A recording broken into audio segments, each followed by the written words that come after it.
we're programmed by society to be fearful. We live in a shame-based, fear-based society where we're striving might and main to succeed, to make something of ourselves. And so we're functioning a lot from the fear of failure. And that fear of failure can lead to with a feeling of not being good enough, being overwhelmed by it. And that stress is the way in which you relate to it that way. You're relating to it fearfully, anxiously, pessimistically. Being happy matters. It comes first. Before making money, it comes first. And then, it's a very interesting thing the research shows is that it's not success that leads to happiness. It's a state of happiness, an attitude of happiness that actually produces the brain power that creates the success in the first place. So our whole culture has the cart before the horse, right? And yet we believe that. And look at all the suffering we go through believing that, and the struggle we go through trying to succeed when we've got the cart before the horse. Come back inside, find that happiness. And out of that, this great infusion of creativity and intelligence will emerge from that, which will inspire your success, which will drive your success. That's a mind blower when I tell people that.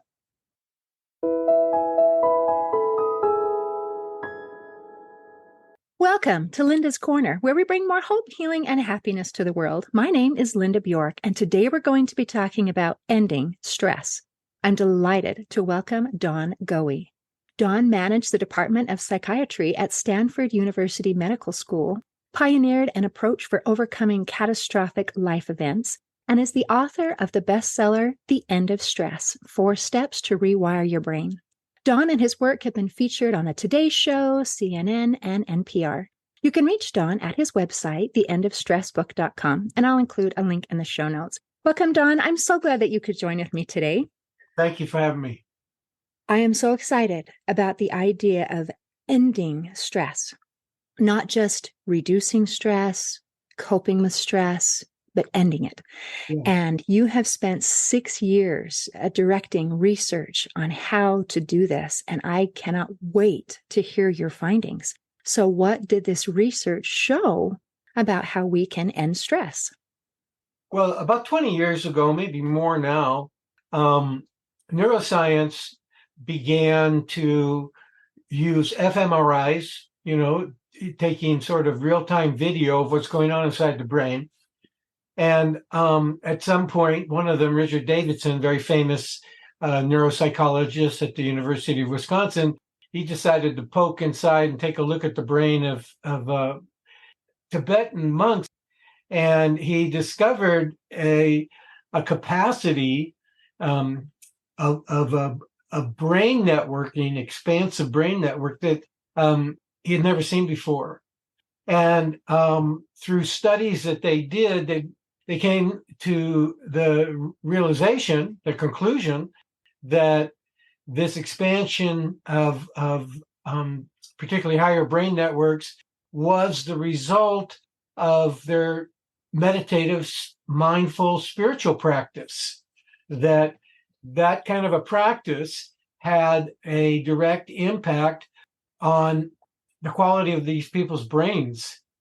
And so they began to study ordinary people doing meditation, doing mindfulness kinds of things. And what they found there was that as somebody doing as little as 5 minutes a day began to see a shift in their brain function and in their quality of life. And so, what it boils down to is that we're programmed by society to be fearful. We live in a shame-based, fear-based society where we're striving might and main to succeed, to make something of ourselves. And so we're functioning a lot from the fear of failure. And that fear of failure can lead to not feeling like we're not, as we approach difficult challenges and problems, we may initially move into them with a feeling of not being good enough, being overwhelmed by it. And so, the original research in stress, the breakthrough research in stress that happened from Richard Lazarus at University of California, Berkeley, defines stress in two ways. One, there's what he called a stressor, which is any kind of demand, any kind of change, any kind of imposition that you perceive, that you also perceive as overwhelming your resources. And that stress is the way in which you relate to it that way. You're relating to it fearfully, anxiously, pessimistically. Your thoughts, instead of going up, they're up and feeling into feelings of being positive, are going down into feelings of negativity.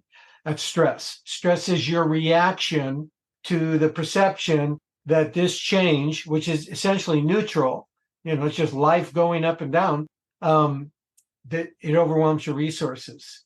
And so what most people define as resources is money, power, other people's support, technology, those kinds of things to bring to bear on a problem. And if you don't have enough of any of them, this problem can really swell inside your mind, inside your imagination, right? So one of the things that people almost invariably don't think of as a resource is their attitude. And attitude is a really powerful resource. I mean, attitude can shapeshift the situation. It can turn a problem into a challenge, or it can turn a challenge into a problem. It can turn a can-do sort of feeling into a can't-do if it shifts downward. And, in terms of resources, the one thing that a human being always is in control of, in absolute control of, is their attitude. In terms of whether the world is going to cooperate with them, providing enough money, providing enough technology, providing enough power, political power to deal with the situation, that's quite mercurial in the world. And nobody controls that completely, not even the president of the United States, right? But the one thing that human being does have complete control of is their attitude. And so that as they come into a situation where there's a demand to change, a demand to deal with something, the very first thing for people to grab hold of is their attitude. And usually, I've coached people, I've taken people, corporate people, through a training in which I'm talking about the power of attitude. We're going through ways in which you evoke it, you move through it. And then we arrive about a month into the training, and I challenge them to do an exercise called the control exercise, in which they talk about a problem that felt overwhelming and list the resources that they had to bring to bear to that problem. And it's very rare that anybody, even after a month of indoctrination, lists attitude. It just doesn't occur to us. And so what the research has found is that what these Tibetan monks have is a very peaceful, a very can-do, a very trusting, a high level of faith kind of attitude that enables them to face what is and to accept it as it is, and to move into it, with that calm of self-confidence, and to do their best. And as they move through it, not to judge themselves in any way, shape, or form for whatever the outcome might be, other than to question, well, did I do my best? And if I didn't, how can I improve on that kind of thing? And so what they see is that those people that step in to this attitude, it's really a spiritual attitude, and we can talk about what that means, but the spiritual attitude, what happens to them is that there's a part of your brain called the amygdala, the limbic system, which is the fear center. And it's where the stress response system is manifest what it's going to do: fight, flight, or freeze, right? So you got a problem that feels like a threat, like a threatening world bearing down on you. You feel this lack of resources to deal with it, and this amygdala throws you into survival mode, into fight, flight, or freeze, and you're having this stress reaction. And the problem with the amygdala is that it's fully developed in a human being by the age of 2 years old. And that's why when we see somebody in a full-blown stress reaction, we say they're behaving like a 2-year-old. Well, that's the part of the brain that was in charge of them. And the amygdala is not able to discern the difference between what is a real and present danger and what is a mind-made sense of threat that often isn't even there except in your mind. And it's sort of like a person who mistakes a coiled rope for a snake, and they have this startle reaction, right? Well, we're doing that with our mind. We're scaring ourselves. We're painting ourselves into these bleak corners, looking out at a threatening world, and it's setting off these fight, flight, or freeze reactions inside of us, generally based upon no real threat to our well-being or to our existence, right? And the more that happens, and particularly the more it's reinforced by the culture you're living in, that's basically, streaming ads that are telling you basically you're not good enough. You need to do something about your baldness. You need to go on a cruise. You need to, our ads, they did a study of 900,000 people in Europe to find out what was the impact of advertising on people. And they came to one conclusion, and it was it made people feel bad about themselves. And it's because these ads are constantly trying to shame you into wanting to improve yourself with this or that product, right? So we're bombarded with that on the one hand. We're bombarded with this shame-based orientation to ourselves. And then on the other hand, we live in a fear-based culture. Our culture uses fear a lot.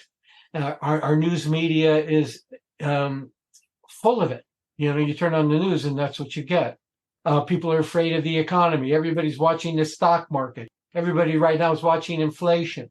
And the information you're getting scaring them, right? So it's all getting reinforced for you to have this reaction within you of feeling threatened when in truth no real threat is there. You're okay.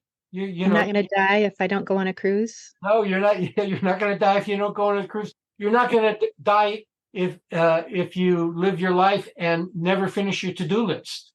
And so what spirituality is about is, first of all, being able to meet a challenge, meet a problem in a non-stressful way, which is to accept what's happening as it is, just to accept it, not to have the reaction, this shouldn't be happening, or I can't do this, that's a non-acceptance of what is. So the boss comes in and puts another thing on your already overburdened to-do list.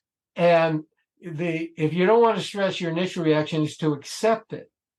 First of all, because if you don't accept it, you're in conflict with it. And if you're in conflict with it, you're now generating fear. And if you're generating fear, you're activating your amygdala. And pretty soon your amygdala is going to start perceiving illusions, start catastrophizing, that kind of thing. And as we do that, we get caught in that cycle of fight, flight, or freeze reaction in this up and down world. That amygdala, that fear center, those networks, what the scientists saw, it grows. And and what it does is release stress hormones, which have the effect of making it grow. It's sort of like putting fertilizer on a plant, makes it grow. But these stress hormones, chemically, they're very toxic to your higher brain, your prefrontal cortex, a part of your brain that makes you a problem solver, that makes you intelligent, that connects you to positive emotion, that then connects your intelligence and positive emotion to imagination and creativity, which when those brain functions are working, you're in the zone. You're making it happen. You're loving it. You're loving how things are working. You're at the top of your game. And well, those networks shrink and you lose that capacity. And what they found is that there's this property in the brain called neuroplasticity, which means that you can reverse that. And the way in which you reverse that, in other words, you can reverse it to the extent that you actually, what's called pruning, you prune that fear center, that amygdala, where all those stress reactions are made, and expand those higher brain functions in which your intelligence, problem solving, ability to analyze, ability to think out of the box creatively, all those areas actually grow, they increase. It's called sprouting. So it's neuroplasticity about is pruning the fear center and sprouting the higher brain. And so the question is, well, how does that happen? And the answer is through a shift in attitude, and a shift in attitude towards that accentuates the positive. And that shift in attitude is facilitated by and large through a spiritual shift. And I don't mean being religious. You don't even have to believe in God. It's a spiritual shift in which your value system begins to accentuate being at peace. What is it that brings me to be at peace with this problem? Well, one very simple thing is to accept it as it is, right? Just that's my first step. Accept it. It's happening. That neutralizes it, right?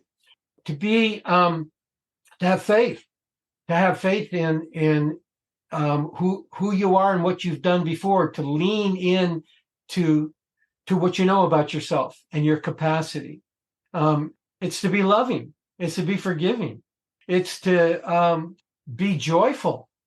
It's all of those kinds of things that make for a really wonderful Tibetan Lama, and so a Buddha, a Christ, and so the kind of joke is that the Buddha and Christ were the world's greatest neuroscientists, because what they were about shifts the brain in a way we want to shift it, and that's how you end stress. That is so amazing that when you get down to the science and all the pieces, parts, the way that the brain works, and the answers are simple, and yet they're harder to do than they are to say.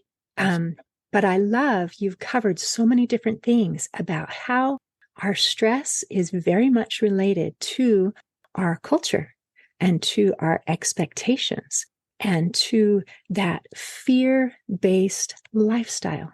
And I thought it was fascinating that even the ads are designed to make me feel like I'm a failure. I am not good enough if I don't measure up to somebody else's standard.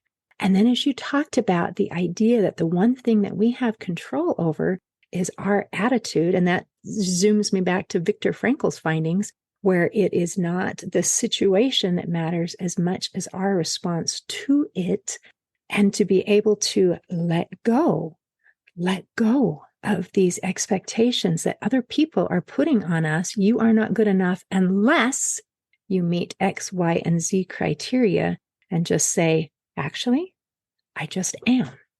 That's right. And I would love if you would explain a little bit more. Let's talk about this idea of accepting, because I know when we have something that happens, there's an event, and an event is just an event. I mean, it just is. But then we attach a meaning to that event. And sometimes that meaning can be, oh, well, that means I'm not good enough. Oh, that means I'm overwhelmed. Oh, that means I'm a failure. Oh, that means I'm going to die. Or, oh, whatever that thing is.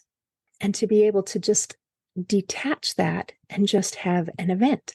Like you said, my boss put an extra project on my desk when I was already feeling like I was at capacity. So are there some steps we can do when that something comes in, so that my knee-jerk reaction isn't, I'm overwhelmed. My resources are overwhelmed.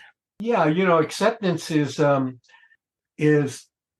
tricky. It's hard. If you think of stress as a pretty unhappy state, and the one thing that I think human beings would be unanimous on of something that's worth having, it would be happiness. We all want to be happy.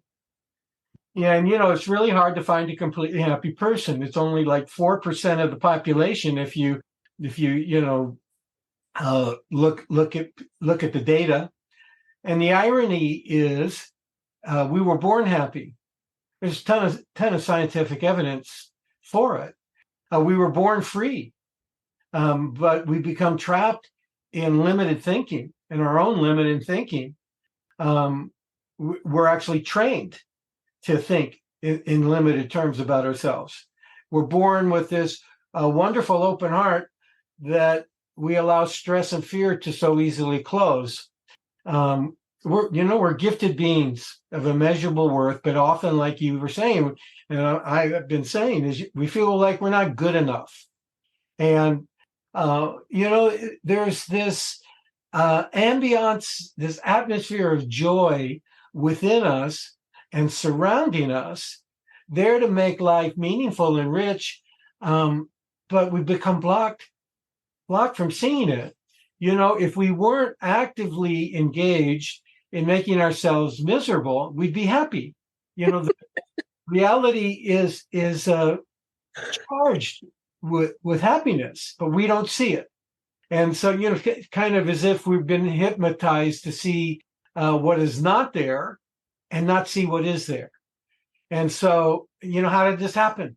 How did we happen to us? How did we lose that incredible nature we were born with? When science goes to look at what is human nature, they look at children. And what they find with children is children are, they have this sense of wonder, this sense of joy, this freedom to be as creative as they want to be. Even if they get knocked down, they're very resilient.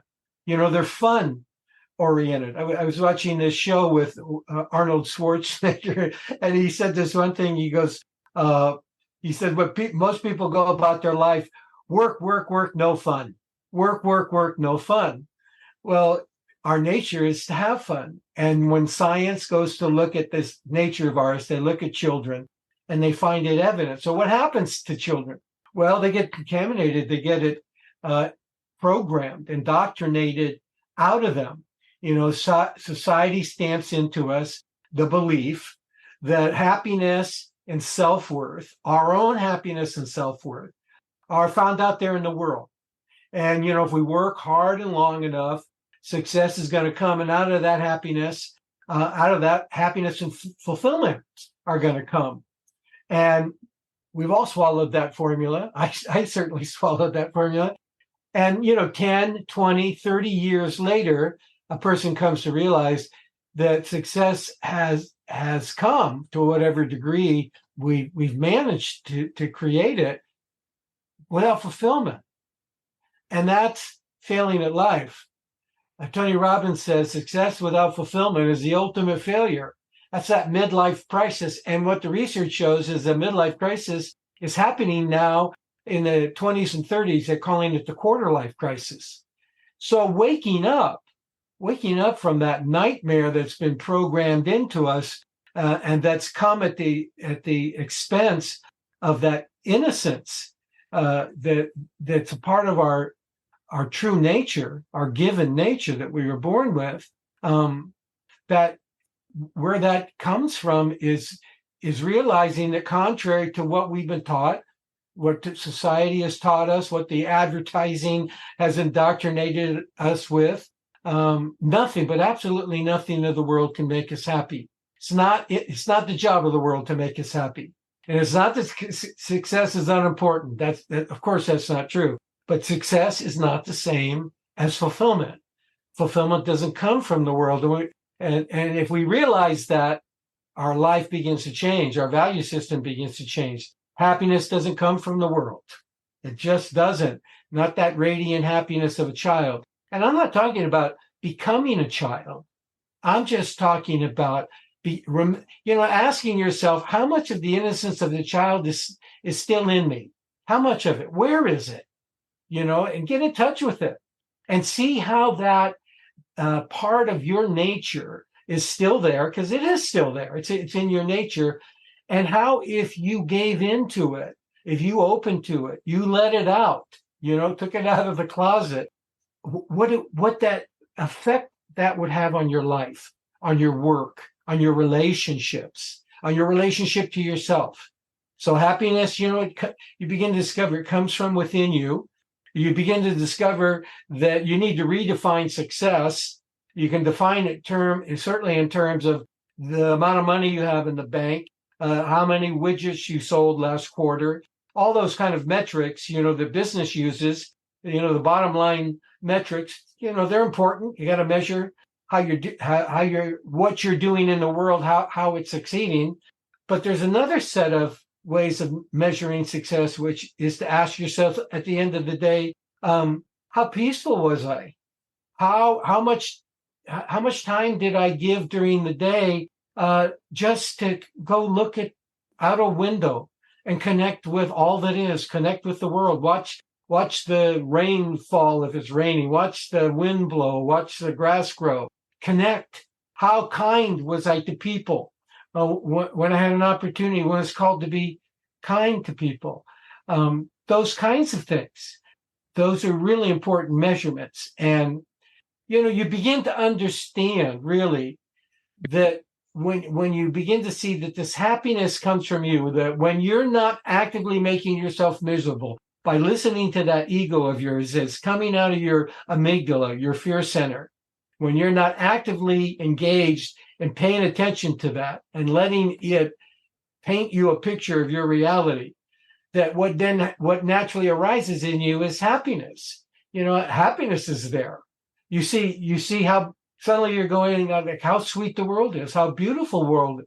And you see that the only reason that a human being's ever unhappy is when they're focusing on what they don't have rather than what they have here and now. And so that's another thing you can do, is to count your blessings.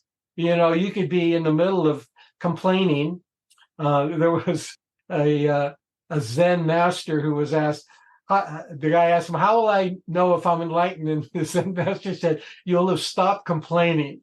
Well, when you find yourself in the middle of complaining, it's the way you can move your way out of that negativity is to really stop and look how much you actually have, on so many levels. And suddenly you will, counting your blessings, and suddenly you'll be in a whole new world. The shift happens almost immediately. The research on gratitude shows it is an enormously powerful way of shifting your attitude of gratitude. And so, basically everything I'm saying here, or everything that I'm reporting about what science is saying about who we are really, underneath all the indoctrination, underneath all of those beliefs that have been stamped into us, that it's the world that determines who we are. What it ultimately means is we're not broken, we're not some problem to be solved. And if there is a problem to be solved, it's this belief that we cannot be happy unless things are going this way or things are going that way. Or I cannot be happy without this outcome or without this possession or without this person. You have everything you need to be happy within yourself. And it's the only place you're ever going to find it. That's what we're finding. You don't acquire or earn happiness because you have it already. Isn't that amazing? And as you're describing the things that bring us happiness, we talked about peace and you talked about fulfillment. I had a friend who described, he said, happiness and peace are two sides of the same coin. He said, happiness is peace in motion, and peace is happiness at rest. And to have that inner peace and to have that happiness, and they do come from within. And as you're describing this process, and I really love that science findings that this is true. This is not just a theory. This is the way our bodies work. This is the way our brains work. And when we can understand that and believe it, then we can start to act on it. And I believe that the first step in being able to correct this problem is awareness. And you've done such an excellent job at explaining what is. And then the next thing is that we need to make some changes. And I love the comment that the most practical way to change who we are is to change what we do. And so I love some action steps. And as you explained that, we are actively making ourselves miserable. This is what we're doing. And yet it's not intentional. And No. it seems like it would be easy if I'm actively stomping myself down and making myself miserable all the time to relax and to let the happiness and the peace just flow. And yet most people don't find it that easy. I loved at the very, very beginning when you're talking about the Tibetan monks and you talked about meditation and how 5 minutes a day was enough to make a difference, to allow some of that peace to enter into our minds and our bodies. Do you have some more suggestions? Let's say I just become aware. Dawn has just told me and explained to me that the reason that I feel overwhelmed, the reason that I feel stressed, the reason that I just feel just miserable is because I am actively making myself that way. And so now I don't want to play that game anymore. I want to do something different. What are some things that I can do to make that shift? The first thing is to make sure you hear that you've been programmed to upset yourself. You've been actively, am I actively making myself miserable just because you have literally been programmed by society to upset yourself. And you do that when life doesn't go the way your programming demands it should go, in terms of how you've been taught the world should be, how you've been taught who you should be, what you should have accomplished by now, what you should want, what you should have by now, all of those things. And you free yourself from that oppressive fear of failing, which is what it turns into. You do it through awareness. And most people think that, here I am actively upsetting myself. Here I am actively making myself miserable, making myself afraid, making myself angry, disappointed, dissatisfied, all of those kinds of painful feelings, that what I need to do is to shift to the opposite. And the way it works is that is not the way it works. The way it works is you need to get in touch with how that programming is operating with you. You can't change what you don't see. And so you need to get pretty intimate with it, which means you need to enter the pain it's causing you. You need to embrace the pain. And it's really, that's the key to what you do. And so the first step is you got to get in touch with those negative feelings. What negative feelings? Well, being afraid, feeling gloomy, depressed, angry, disappointed, all those things that I'm talking about, those feelings that hurt, and to allow them to come up. What most people do is they suppress them or they try to change them into something else.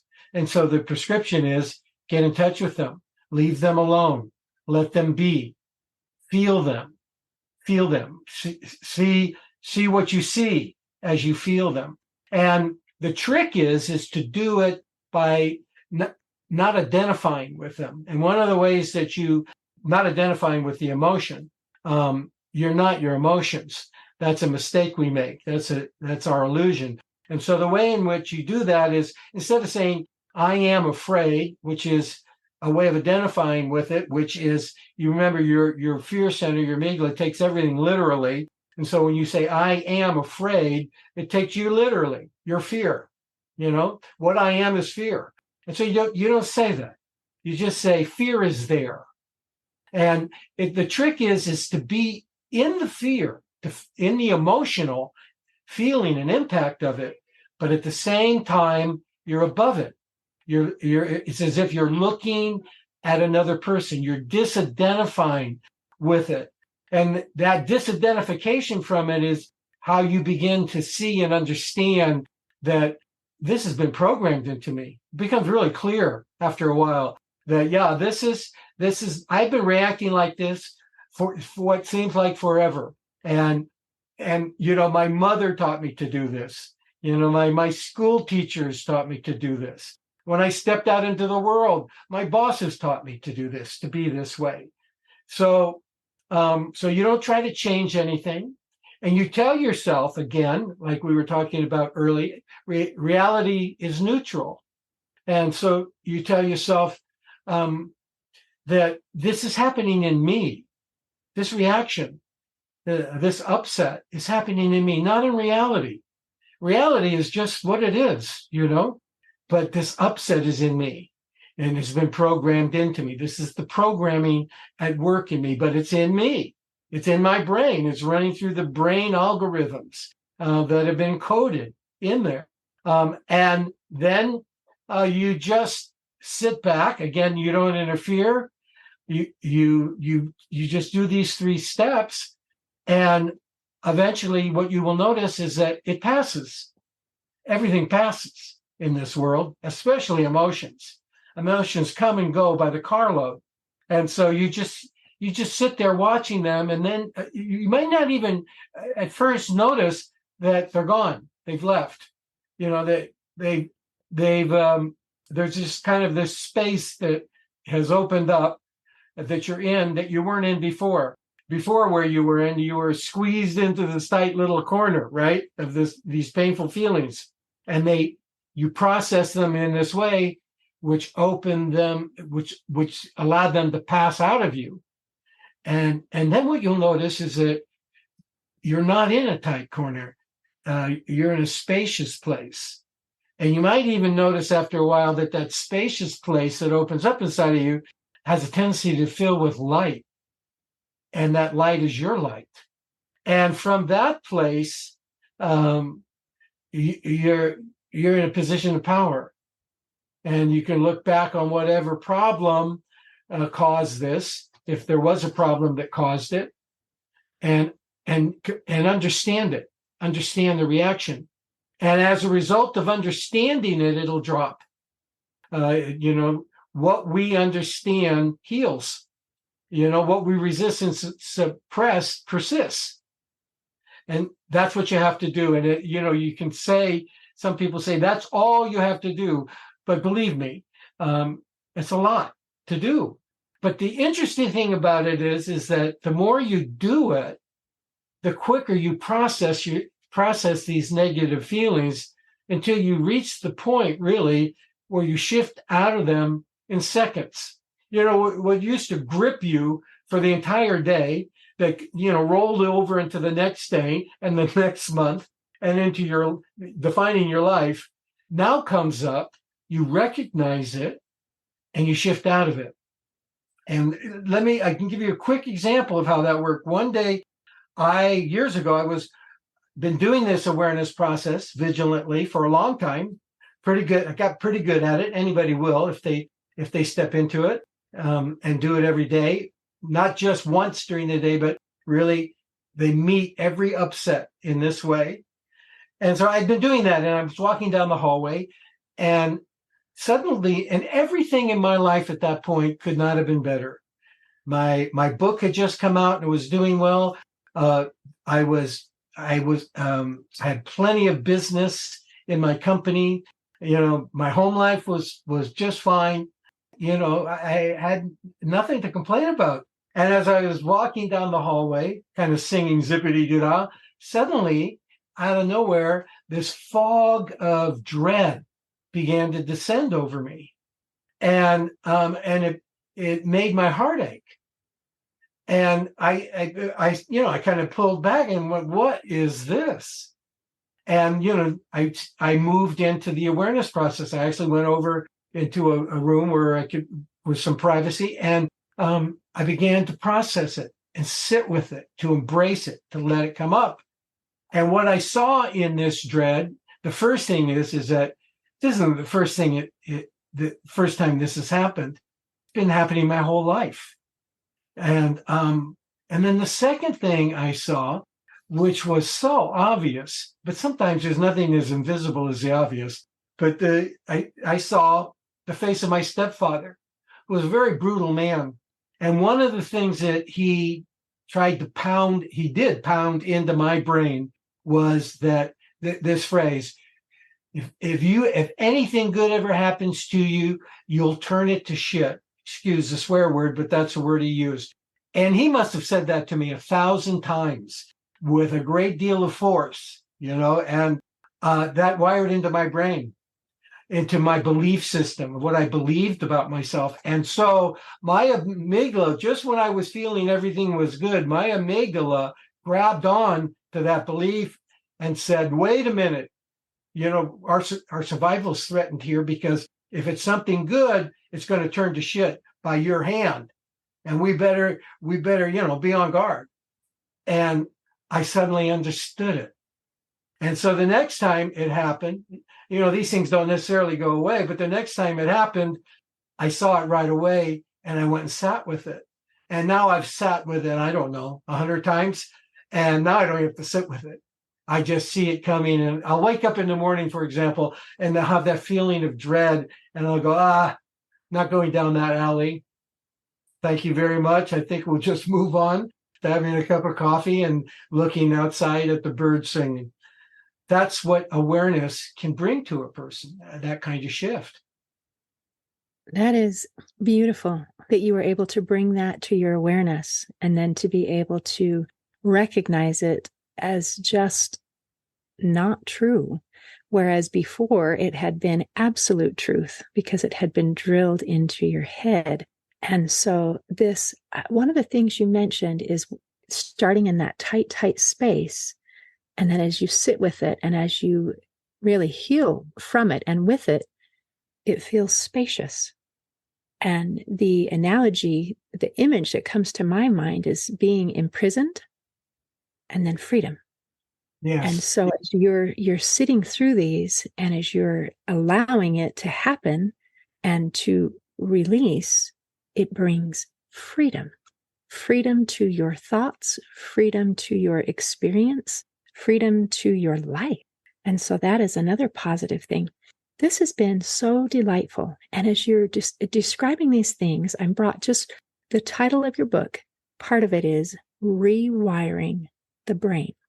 Right. And so just as a reminder to our listeners that these things that you're suggesting, this process not only changes our response, but it literally rewires the brain so that we can be happier, more at peace, and more free. And isn't it lovely when you've described these are our options? We have a choice. And now that we are more aware, it is a choice. Before, we were maybe in it because we didn't know any better. But now we know better. So we can either choose fear and failure and misery, or we can choose happiness and peace and freedom. And I appreciate you creating a map and a framework to help people to be able to create that freedom and that happiness and that peace if they choose in. And we know that you have to choose in. No one can heal without their consent. So we extend this invitation. If you're not feeling happy like a child, then there's something we can do about it.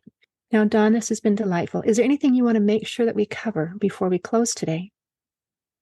Just that what you said so beautifully, it boils down, if it's happiness that you seek, you can stop wasting your energy trying to cure your baldness or, make yourself more attractive or, change your residence, change your job, change your lifestyle, your personality. We all know that deep down that we could change every one of those things. We could have the finest looks, the most charming personality, lots of wonderful possessions, and still be unhappy. I've coached millionaires that's been the case. And, deep down, that this is true. So still, we tend to waste our effort and energy trying to get what we know won't make us happy. Well, just realizing that can create a shift in the direction that you were just talking about, the kind of life that you were just talking about, living that life, not the other one. Fantastic. Well, thank you, Don. In closing, I'd like to share a quote by author Natalie Goldberg. She said, "Stress is an ignorant state. It believes that everything is an emergency. Nothing is that important." Today, I invite our listeners to end stress. See you next time on Linda's Corner. Thanks for listening. Please share and subscribe to help us reach new listeners. And if you'd like to heal your life from the inside out, there is a free video series at hopeforhealingfoundation.org. Just click on the Free Stuff tab. I also invite you to grab a copy of one of my books, like Crushed, A Journey Through Depression, and You Got This, an action plan to calm fear, anxiety, worry, and stress. See you next time on Linda's Corner.